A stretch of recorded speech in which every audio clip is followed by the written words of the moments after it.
I had to make an offering to them and help have them spiritually cleanse my space on the spiritual plane. So I highly, highly, highly recommend doing protection in every way, shape, or form, and doing wards and locking your mirrors and doing all of that.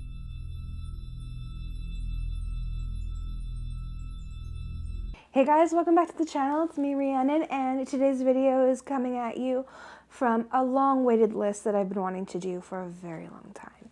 This video is 10 things I wish I knew before I began practicing witchcraft. Let's get into it. So, if you are a new witch or are contemplating on researching the path, these are 10 things that I wish I had known beforehand, just to kind of give myself the right mindset before I started onto my path. And these are things that you should keep in mind as well. Whether you're stepping onto the path of witchcraft or paganism, I think these things very much apply in both ways. So let's get into this video. Grab yourself a cup of coffee or a tea and a snack. It's definitely a coffee day. I am extremely tired today. So, number one is it's okay to not know your path right away. And to know that your path is going to change and evolve as you change and evolve your ideals and your belief systems.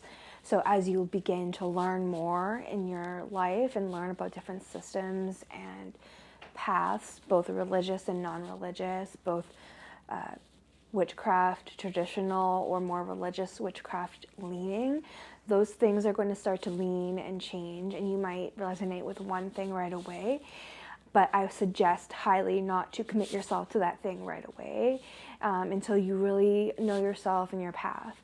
Just labeling yourself a witch or whatever you want to call it is more than enough. You don't need to know your exact path right away. I know it can be really fun to be like, oh, I'm an eclectic pagan, which better define what your practice could look like. And it's not always going to be it's not always going to be exact to that practice either. You're not going to have one eclectic pagan practice the exact same things as another eclectic pagan. It's just a way of saying that you take things from all different practices all over the world and you create your own practice based on your belief system.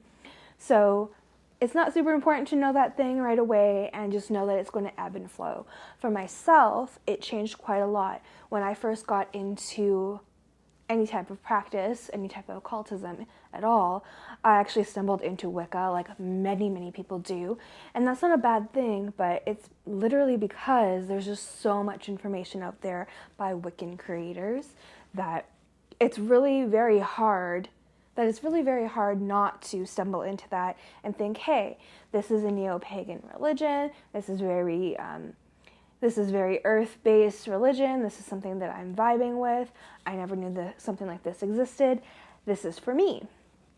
And while that might be for you, you don't really know everything about that religion. You need to do your research first before you claim that as your own. For me, I was like, yeah, that's mine, that's something that resonates with me, let's learn more about that. And I called myself a Wiccan and dedicated myself into it far sooner than I should have, even though I studied a year and a day. And it was fine for me all the way up a year and a day, and then I did my dedication. 6 months to almost 9 months later, I was like, this isn't working for me anymore. So you don't need to claim something right away. You don't even have to claim something your entire life. You really don't need to know. You can just be a practitioner of the magic arts, and that's really all it needs to be. You don't need to have a label. So just know it's going to ebb and flow and change.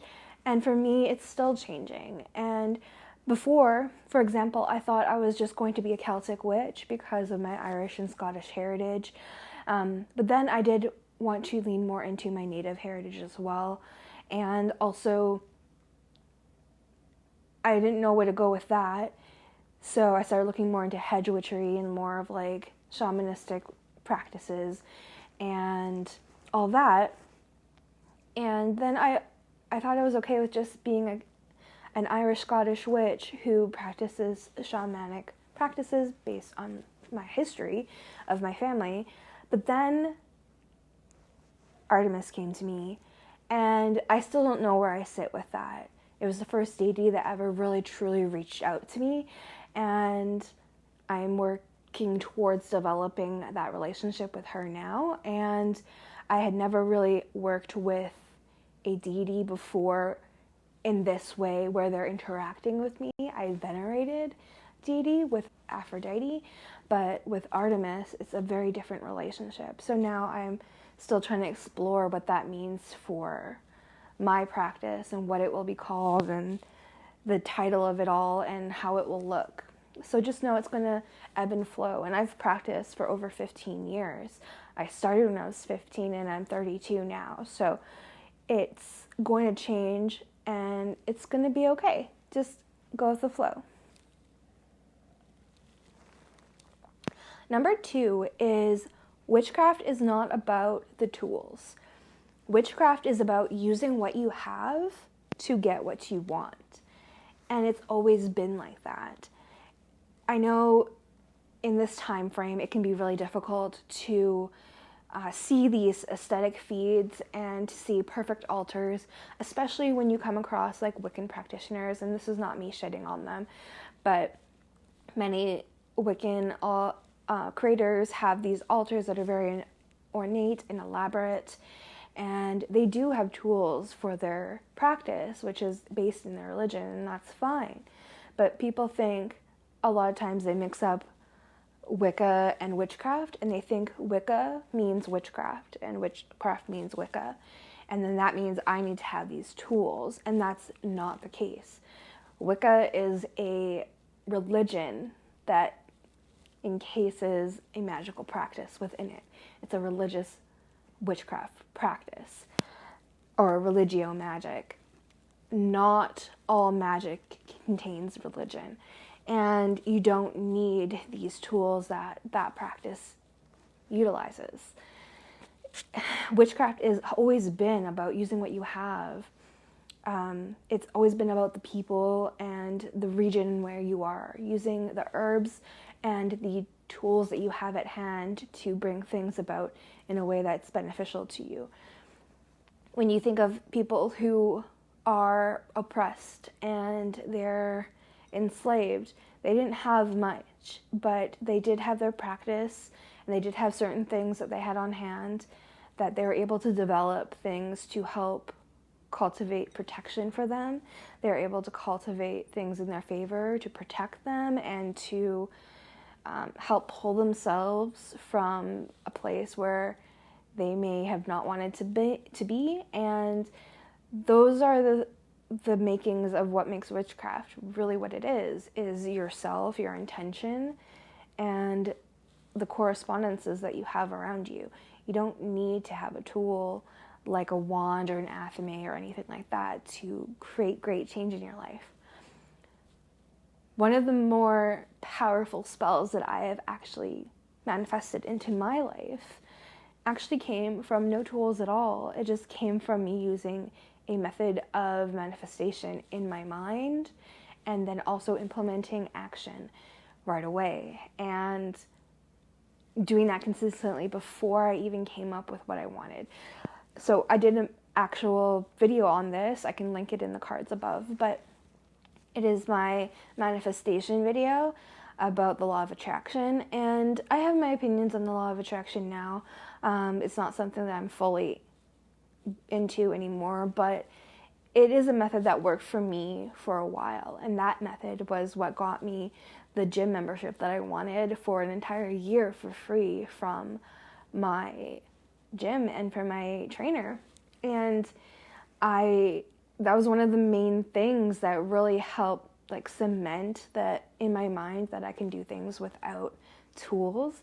It was literally me just walking towards my gym for one of my sessions and doing the method of the scripting in my head. And it worked for me. So you really don't need tools. You can have as little tools as you need, or you can have as many as you want. It really doesn't matter. Number 3 is reading isn't everything.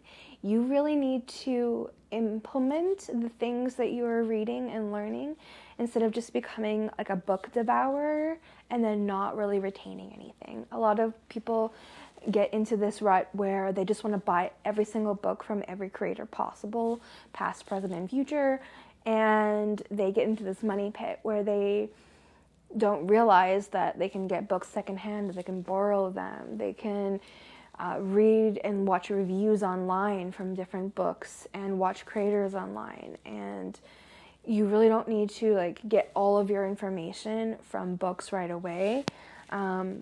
But it is important to start reading books, and I think it's super important at some point, and not just taking people's word for it.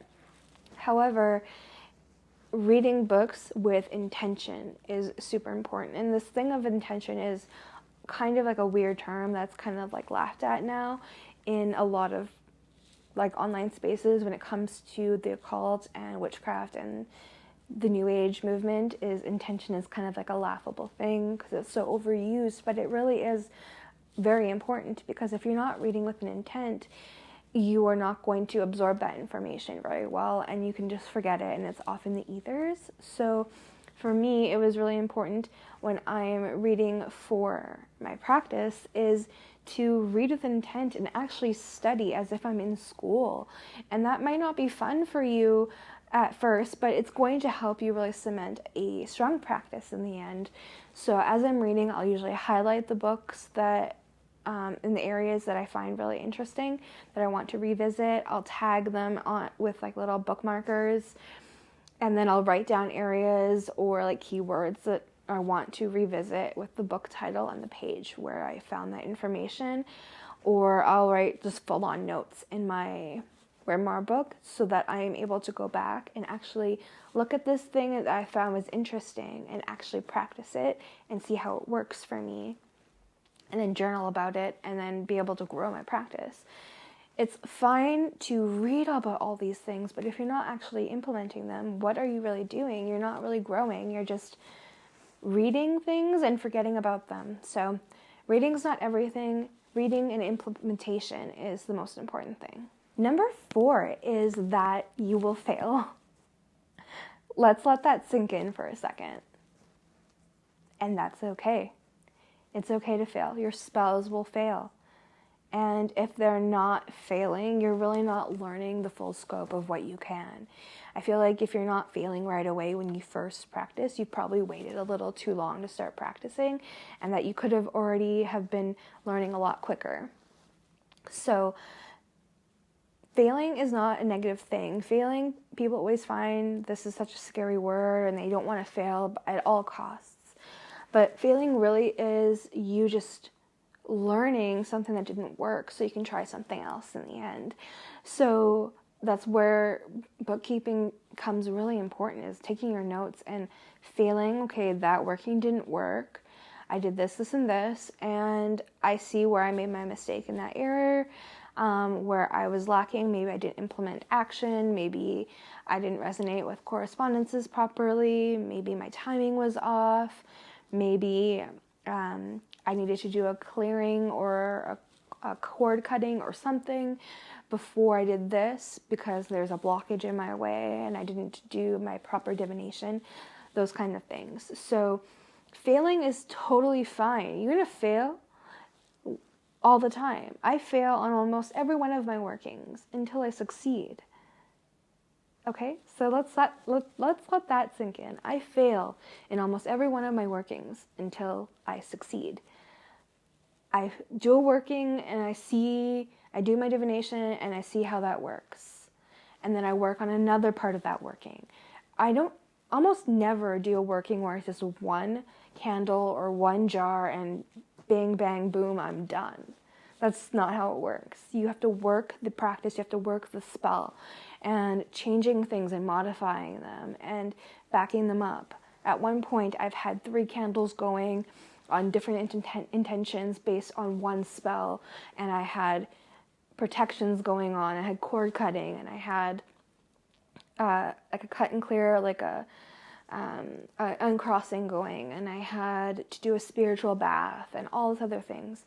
There's more than to the ritual than just one clean-cut ritual that you are just implementing on your work plate, and then you're done and going to bed, and then it manifests like that. If it doesn't come through, you need to read your signs and your symbols. So just know you're going to fail. It's okay to fail. Failing is learning, which helps you grow, which helps you to succeed. So that one's really important to me. Number 5 is there is more to this than Wicca. And I know I've mentioned it a few times in this video already, but when you first come into any type of practice, especially now and online, so many resources, so many books, so many content creators are saturating this topic because their practice involves witchcraft or magic workings.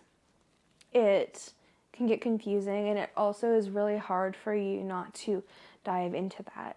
So just know that when you're first starting, Wicca is not everything when it comes to witchcraft. Witchcraft is very separate from Wicca, and it's its very own thing that Wiccans imply into their own practices, but it's not the practice itself, if that makes sense. I hope I'm making sense. Let me know in the comments below if that makes sense to you.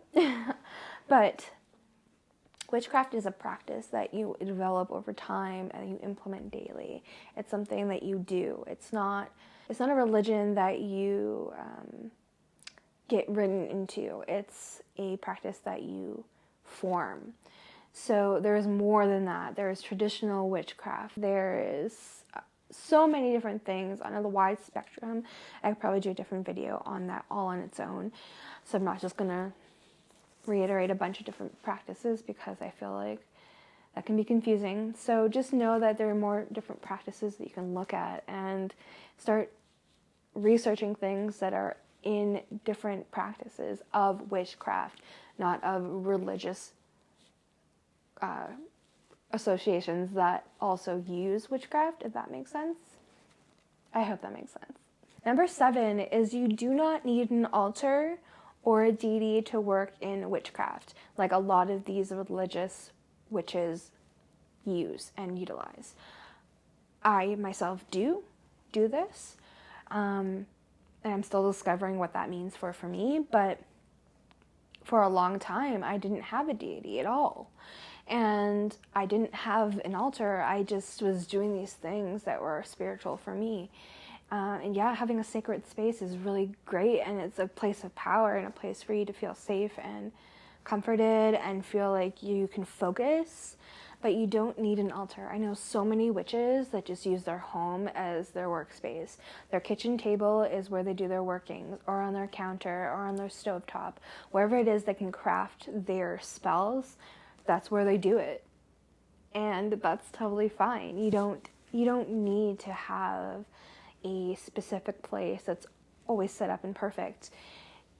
Yeah, it's great, but these things aren't important. You don't think back in the 1700s, back in Ireland or Scotland, that people always had these altars ornately to deity or to their intention, or a beauty altar or a workspace for that. They didn't have room for that. They were just trying to survive the winter to come into the summer, and they were just trying to nourish their families. So they did their practice as a living practice. Their home was their altar, and that is something that I do in my own practice today. I have my own altar in my office, but yes, I have, and I do treat my entire home, my entire space as a workspace.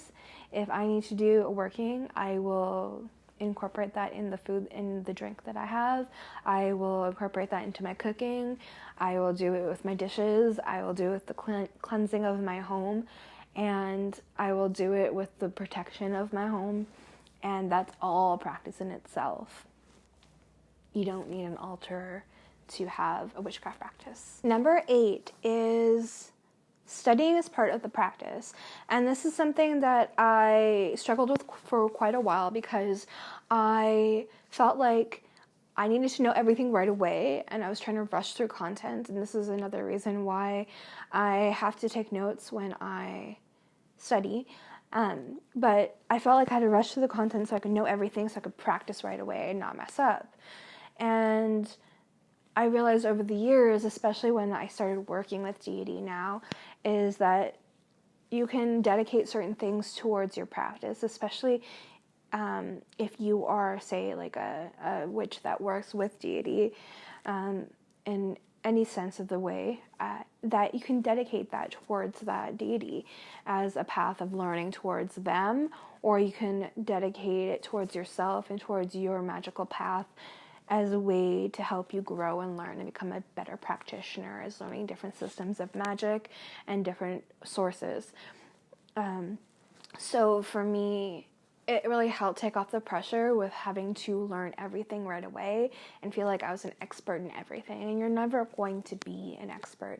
So it's really important to understand that you're not going to learn everything right away, and it's going to take years of practice. And this is something you're going to have to practice for your entire lifetime, is constantly learning and growing. That's one of the major key parts of witchcraft for me, is because it's such a large subject, and it's something that you will never know the answer to everything. So for me, in my Gemini mindset, it really helps me to allow myself to expand and grow.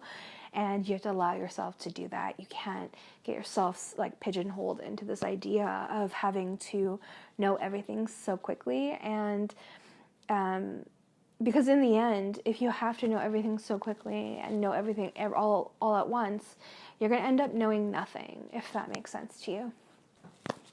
Number 9 is probably one of the most important things, and this is where I speak on how you're going to learn continually throughout your entire life, and you may not know these things right away, and this is why I'm making this video, is because I've learned from my mistakes, and I don't want you to have to learn through the mistakes making it yourself. I want you to be able to learn through my mistakes and be able to skip this part if it's at all possible. I definitely wish I had a video like this before I started. For me, I think a lot of times coming into witchcraft is a place of power for me, and I think that it is something for everyone. Many people that come into witchcraft is a place of empowerment, because a lot of people don't feel satisfied with their lives, I feel like, when they come into witchcraft, and that's okay, and it's literally a way of getting yourself what you want. But for me, I took it a little too far, and I did not do protection on my entire house. For a long time, actually, I didn't do protection in any sense of the form, because, and I think you can even see it in one of my older videos, way back when I first started the channel, I was still in that mentality, and I had been from the very beginning of my practice until then, and until actually I moved into this house now with my partner. I had that mentality of being within your own power, your own place of power, and not feeling afraid, so that nothing can hurt you in that way. And while in a sense, yes, that's true, to feel in your own power is a very strong placement to be, it's also a place that can leave you vulnerable if that's the only thing you rely on. And that's something that I learned, because over time, I did end up getting psychic attacks. I did end up getting sleep paralysis issues. I actually did a video on that, and I should be posting that pretty soon, I think, if I have not already. But I had a lot of issues that way, and I started doing my own self-protection. I started wearing black onyx stones. I started cleansing my space regularly and all of that, and doing protections on my person. However, I did not think to realize things can attach onto my family members, friends, and loved ones, or the things that we bring into our house at all. So I didn't have wards, I didn't have any type of protection. I was just living on a whim, and I didn't give a shit. I will say it. And I regret that, because we did have a entity stuck in our house for quite a while, and I ended up having to get my friend Corey to dispel it for me with one of his demonic entities that he works with, demonic partners. I'm not really sure what to call them, but I had to make an offering to them and help have them spiritually cleanse my space on the spiritual plane, because I could not for the life of me get this thing out of my house. And it was encroaching on my family. It was touching us. It was doing more than just spiritual things. It was trying to make physical contact. It was not listening to anything that we had requested. I tried living with it. I tried divining to find out what it was, and it was not comfortable. I felt things behind me constantly. I literally thought my partner was behind me. I sensed just someone moving and standing behind me, and it was about their height, and it wasn't them. They were downstairs or in the bedroom and getting changed or something, and it was really gross. So I highly, highly, highly recommend doing protection in every way, shape, or form, and doing wards and locking your mirrors and doing all of that. I'm actually creating a new spiritual cleansing and protection routine for myself, and I might share some of what that is on here. I'm not sure if that's something that's interesting to you guys. Let me know down below.